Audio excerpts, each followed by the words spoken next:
It's been a minute since we fired up the old committed graphic, breaking news graphic. That's what's going on today. Penn State football hot off their second official visit weekend of June. Has another Nittany Lion for the class of 2025. Ryan Snyder, recruiting insider for Blue White Illustrated. He's here to give you all the information about how all of this came about. But let's start with the basic information in case you didn't read the title of this YouTube video. Ryan, who committed to the Nittany Lions today?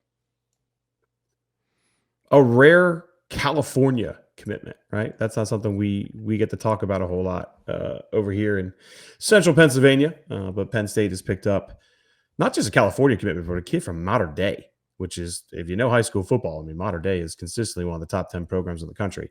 But anyway, Daryus Dixson, cornerback, 6'1", 180, four-star prospect in the industry rankings.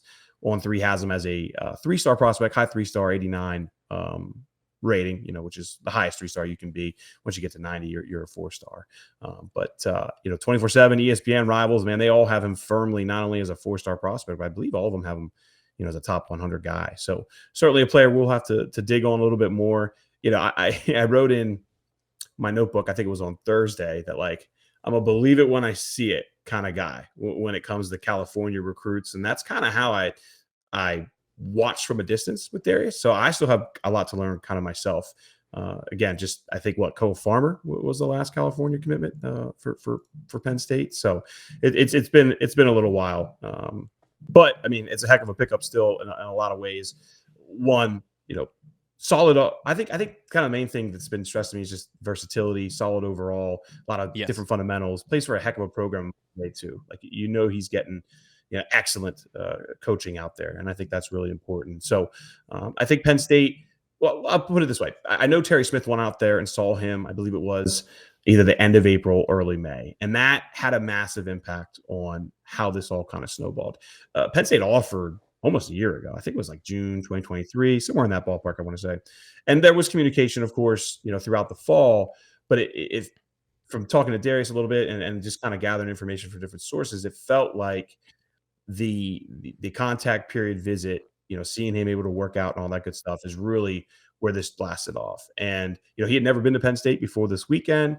Penn State goes out there. Terry has a great meeting with him. I'm not sure if his family was there or not, but I know he met with Dixon, and that's how the official visit came about. And here we are now again, one official visit, and boom, he's committed. It's kind of like Alvin Henderson. Alvin Henderson didn't take an official; he took an unofficial, but it's kind of similar from that perspective. A player sees Penn State for one time or for the first time, and boom, he's committed. So interesting from that perspective. With him being a California guy, some of those top schools aren't going to let up on him. He was expected to go to Tennessee this upcoming weekend. Obviously, I don't expect that to happen now, but Tennessee's not going to give up.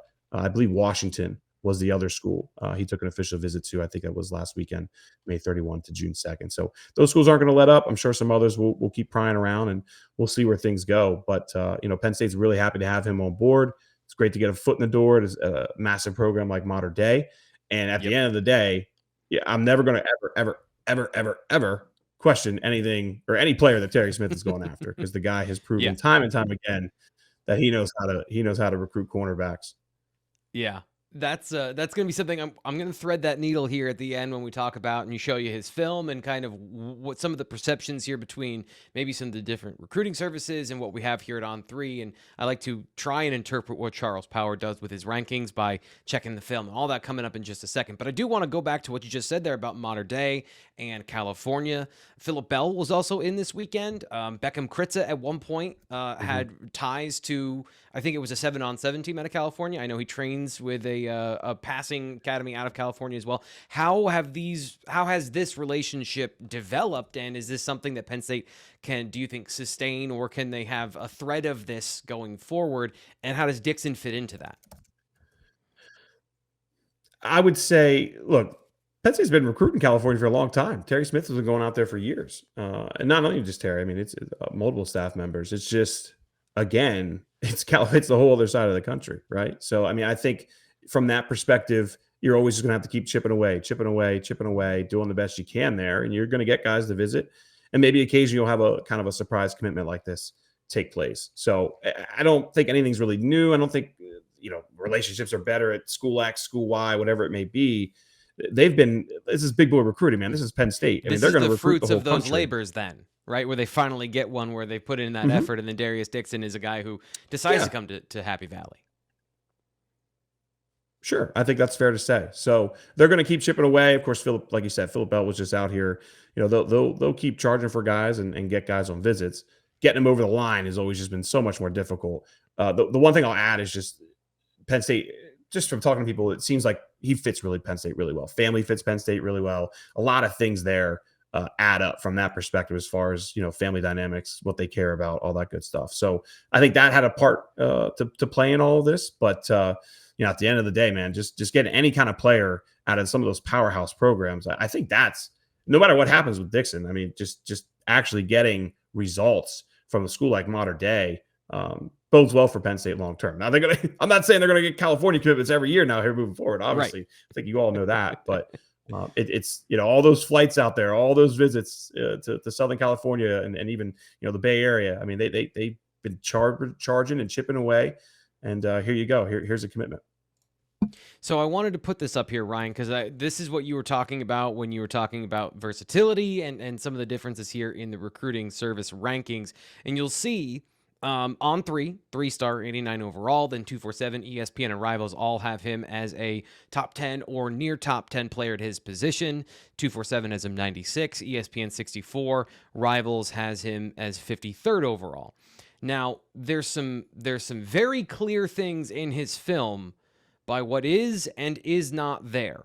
And we're going to explain what you talked about with the versatility here and what I think he could be at Penn State. I wrote about this in advanced scouting, wanted to get to know him because he was a guy that was coming from across the country, highly rated, but also there's a story to be told here. And this is the main thing, is that when you watch his film, you're looking for certain things. How does he do in zone coverage? How does he do in man coverage? How does he run? How does he turn? All that stuff.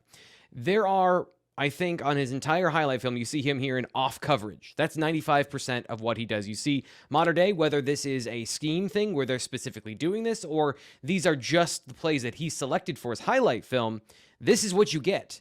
Off coverage, cover 3, quarters, cover 2, where he's playing 10, 8, 12 yards off the line of scrimmage and breaking on things underneath. So you love the football IQ here.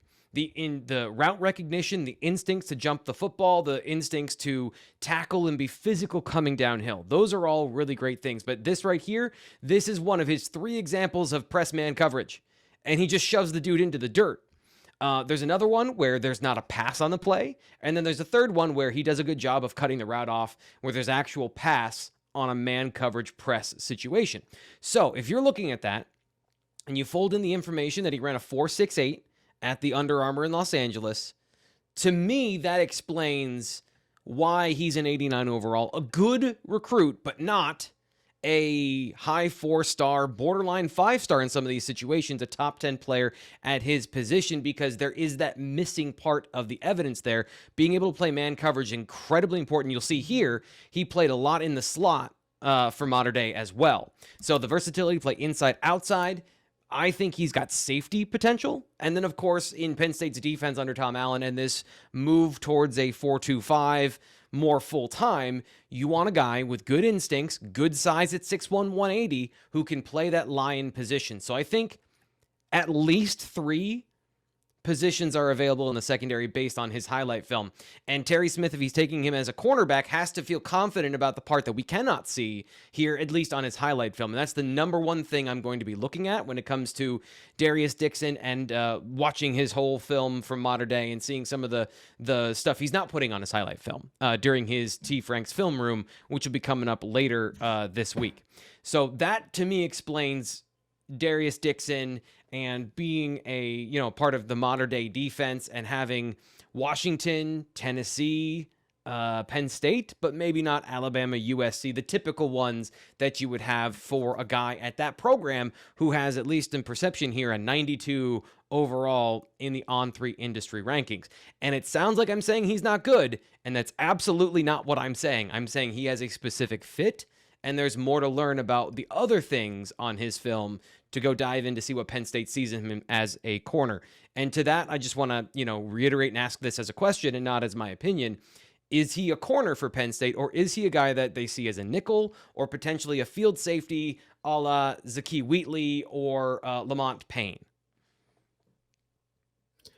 Everything I've been told is corner. Now, again, we're an hour into him being committed, and this is a guy again that I was so focused on so many other guys, not thinking Penn State's going to get a California commitment, and that's on me. I got to do a better job, obviously digging on everybody, but I think most fans understand that it's just so rare when you have all these guys coming in for visits.